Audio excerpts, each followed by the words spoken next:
नमस्कार, मैं हूं सुनील बॉबी और आप देखना शुरू कर चुके हैं बिहार समाचार, जहां बातें करते हैं बिहार की, खबरें होती है बिहार की खबरों के साथ साथ देश दुनिया में क्या कुछ चल रहा है तमाम खबरों से हम आपको कराते हैं अपडेट। बिहार में शिक्षा रोजगार का क्या है हाल और गांव की सरकार को लेकर क्या कर रही है नीतीश सरकार, तमाम खबरों से हम आपको कराते हैं अपडेट। आपको बता दें, पहले गाँव से खबरें हम लेते हैं, लेकिन उससे पहले हम आपसे आग्रह करना चाहते हैं कि अगर अब तक हमारे चैनल को आपने सब्सक्राइब नहीं किया होगा तो चैनल को जरूर सब्सक्राइब कर लीजिएगा और वीडियो पसंद आए तो लाइक जरूर कीजिएगा। आपको बताते चले कि राज्य में यानी कि बिहार में नलकूपों पर हो रहे खर्च को लेकर बिहार सरकार अब बिल्कुल सख्त हो गई है और ब्यौरा मांगा है। जिन जिलों से हिसाब नहीं आया है वहां के जिलाधिकारियों से शिकायत है, यानी कि शिकायत होगी। आपको बता दें कि राजकीय नलकूप पर खर्च को लेकर राज्य सरकार अब बिल्कुल सख्त मूड में है। पिछले 5 वर्षों के दौरान इन नलकूपों पर हुए खर्च की जानकारी इकट्ठा की जा रही है। तो वहीं दूसरी खबर हम आपको बता दें कि लगातार जो है सोलर से और 20 मेगावाट की बिजली की बातें चल रही है, यानी कि सोलर से और 20 मेगावाट बिजली मिलेगी, यानी कि 2 वर्षों में राज्य के सभी सरकारी भवनों की छतों पर सोलर प्लेट लगेंगे। यानी अगले 2 वर्षों में राज्य के सभी सरकारी भवनों की छतों पर सोलर प्लेट लग जाएंगे और इससे काफ़ी फायदा होगा। 25 मेगावाट बिजली भी उत्पादित होगी। तो वहीं हम आपको बता दें कि खर्च में वृद्धि को बिजली शुल्क बढ़ोतरी का बताया आधार। 1 अप्रैल से बिहार में 4.38% बिजली महंगी करने का दिया है प्रस्ताव। तो वहीं आगे की बड़ी खबर हम बता दें कि 12,000 बीपीएससी को लेकर 12,000 पदों के लिए आए 25 लाख आवेदन, यानी बिहार कर्मचारी चयन आयोग के द्वितीय इंटर स्तरीय परीक्षा में 12,199 पदों के लिए 25 लाख आवेदन आए हैं। तो वहीं हम आपको बता दें कि 20% से कम मुआवजा बांटने वाले DCLR से शोकॉज हुआ है, यानी कि बिहार में जमीन अधिग्रहण मुआवजा वितरण की स्थिति कई स्थानों पर ठीक नहीं है। जिन स्थानों पर अब तक मुआवजा का वितरण 20% से कम हुआ है वहां के भूमि सुधार उपसंहर्ता यानी DCLR से शोकॉज किया गया है। मुआवजा वितरण में देरी से परियोजना बाधित हो रही है।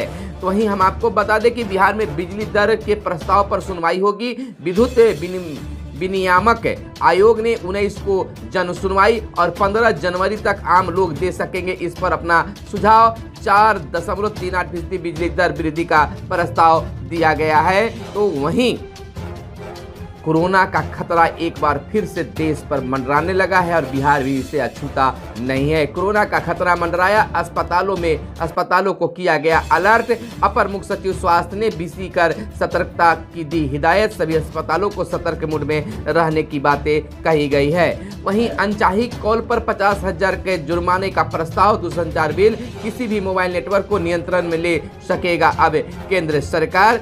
दूरसंचार विभाग की ये बातें हैं। आपको बता दें कि नाम जोड़ने के लिए आए 1,87,000 आवेदन। 26 दिसंबर तक दावा आपत्ति का किया जाएगा निपटारा। मतदाता सूची में नाम जोड़ने की बातें सामने आई है। इधर इंटर वार्षिक परीक्षा के लिए 1,522 केंद्र बनाए गए। 15 फरवरी से मैट्रिक की होगी परीक्षा।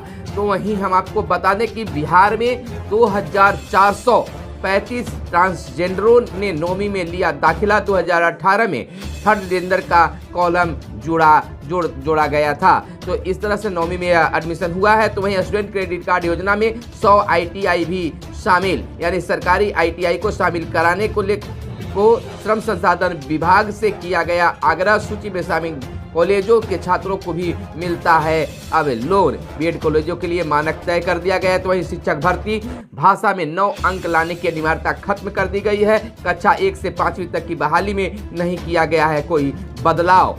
तो वहीं इस बीपीएससी खबर के बाद हम आपको बता दें कि बिहार के शिक्षा विभाग इन दिनों चर्चा में है और के पाठक के डंडे यानी कि आदेश पर आदेश निकल रहे हैं। कई आदेश जो है शिक्षकों को नागवार गुजर रही है। अब इसको लेकर आपको 15 विधान पार्षदों ने राज्यपाल राजेंद्र विश्वनाथ आलेरकर से मिलकर राज्यपाल से के पाठक यानी अपर सचिव का शिकायत की है। राज्यपाल से के पाठक की शिकायत की गई है। अब देखना यह होता है कि किस प्रकार से एक्शन होता है। हालांकि हम आपको बता दें कि के पाठक के कई प्रयासों से और कई आदेशों से बिहार के विद्यालयों में सुधार हुए हैं और कई ऐसे भी आदेश हैं जिससे शिक्षक नाराज हैं। बता दें कि अभी फिलहाल बिहार में 9 बजे से 5 बजे तक स्कूल चल रहे हैं, जिसमें 3:30 बजे बच्चों की छुट्टी कर दी जा रही है और 3 बजे से 3:30 बजे से 4:15 तक मिशन दक्ष की क्लास चलाई जा रही है और उसके बाद शिक्षक बैठकर अपना वर्क कर रहे हैं, यानी कि लेसन प्लान जो है वो तैयार कर रहे हैं कि कल अगले दिन क्या पढ़ाना है।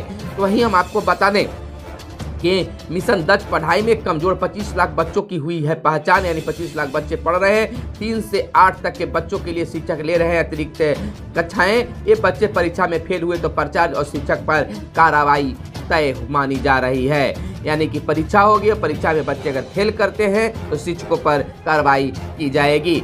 अमीन सहित कई पदों के रिजल्ट घोषित कर दिए गए हैं। इसको लेकर किसी को खुशी तो किसी को गम भी प्राप्त हुआ है। तो वहीं परीक्षा शुल्क शुरू होने से आधे घंटे पहले ही प्रवेश इंटर और मैट्रिक परीक्षा को लेकर बिहार बोर्ड ने सभी परीक्षा केंद्रों को इस बारे में दी जानकारी। तो वहीं हम आपको बता दें कि जमीन माफी प्रक्रिया 10 कार्य दिवस से अनिवार्य सरकार ने सभी जिलाधिकारियों को दिया है खास दिशा निर्देश। दर भी तय कर दिया गया है। यह एक्सक्लूसिव खबरें हम आपको बता रहे हैं। आपको बताते चले कि मोदी सरकार की योजनाओं का प्रचार प्रसार करेगा भारतीय जनता युवा मोर्चा, यानी कि केंद्र की मोदी सरकार की जन कल्याणकारी योजनाओं का प्रचार प्रसार भारतीय जनता युवा मोर्चा करेगा, यानी कि अब इसके द्वारा मीडिया विभाग का सारी जिम्मेवारी इन पर रहेगी। वहीं इंडिया 22 दिसंबर को प्रदर्शन करेगा, यानी कि विपक्षी दलों के गठबंधन इंडिया की मंगलवार को हुई बैठक में 3 घंटे की बैठक के बाद कांग्रेस अध्यक्ष मल्लिकार्जुन खड़गे ने कहा कि 3 सीट बंटवारे पर फैसला जल्द किया जाएगा और 22 दिसंबर को पूरे देश में विरोध प्रदर्शन करेंगे, यानी कि जो निलंबन सांसदों को किया गया है उसको लेकर यह विरोध प्रदर्शन 22 दिसंबर को किया जाएगा। वहीं पटना विमेंस कॉलेज की छात्राओं ने बनाया स्टार्टअप है। यह एक अच्छी पहल कहा जा सकता है कॉलेज के छात्राओं के लिए। वहीं सतर्कता, बिना कोरोना जांच भर्ती नहीं होंगे अब किसी भी अस्पताल में मरीज, यानी कि अब कोरोना जांच की दायरा बढ़ा दिया गया है। तो वहीं हम आपको बता दें कि प्रखंड कृषि क्लिनिक में मिलेगी खेती की सभी सुविधाएं। कृषि मंत्री बोले पहले चरण में 202 प्रखंडों में होगी इसकी सेवा की शुरुआत। तो वहीं 18.3% स्कूलों में ही कंप्यूटर की सुविधा है। 5000 स्कूलों में एक कंप्यूटर दिया था बोर्ड ने। और वहीं बिहार में 883 करोड़ से 11 सड़क और 337 पुल बनेंगे, यानी कि यह बड़ी योजना रखी गई है। तो वहीं सर्वे वाले गांव में नए सॉफ्टवेयर से म्यूटेशन की कार्य किया जाएगा, यानी कि भूमि सर्वेक्षण वाले गांवों को जमीन का नए सॉफ्टवेयर से म्यूटेशन अब होगा। यह बड़ी योजना सरकार की है। तो वहीं संजय झा का एक बड़ा बयान नीतीश कुमार को लेकर आया है कि नीतीश कुमार को किसी पद की चाहत नहीं है। जल संसाधन मंत्री संजय कुमार ने कहा है कि मुख्यमंत्री नीतीश कुमार इंडिया गठबंधन के महत्वपूर्ण सूत्रधार रहे हैं। उन्होंने सभी विपक्षी दलों को एक प्लेटफॉर्म पर लाया है। उन्होंने हमेशा कहा है कि उन्हें किसी पद की चाहत नहीं है, यानी कि बिल्कुल यह साफ हो गया। लेकिन इंडिया गठबंधन के बाद कई तरह के कयास लगाए जा रहे हैं। मोहल्ला सभा के एसडीपीओ करेंगे समस्या का समाधान। शहरी क्षेत्रों में लोगों की समस्या जानने पुलिस मोहल्लों में अब जाएगी, समस्या जानेगी और वहां निवारण करने की बातें भी सामने आएगी। वहीं इंडिया गठबंधन के सीटों की साझेदारी 3 हफ्ते के भीतर होगा। बैठक में सहमति बनी है, लेकिन जैसे ही मल्लिकार्जुन खड़गे के उम्मीदवार के रूप में नाम आया तो कई शांत नजर आए। अब देखना यह होगा कि बिहार के मुख्यमंत्री नीतीश कुमार इस पर कैसा प्रक्रिया व्यक्त करते हैं, यानी कि मल्लिकार्जुन को पीएम के उम्मीदवार के रूप में नाम प्रस्तावित किया गया। हालांकि इस पर विस्तृत चर्चा नहीं हो पाया है। अब देखना यह होगा कि बिहार में राजनीतिक दायरा किस प्रकार से बढ़ती है या घटती है, यानी कि बिहार लोकसभा चुनाव से के बाद विधानसभा चुनाव का भी दोनों जोड़कर देखा जाएगा तो बिल्कुल ही समीकरण बनते और बिगड़ते भी नजर आएंगे। तो यह थी आज की खास प्रमुख खबरें जो आपके लिए काम की खबरें थी। फिर मिलते हैं अगले वीडियो में। तब तक के लिए चाहिए इजाजत। कैमरे के पीछे है मिस्टर साहिल। धन्यवाद। जय हिंद, जय भारत, वंदे मातरम।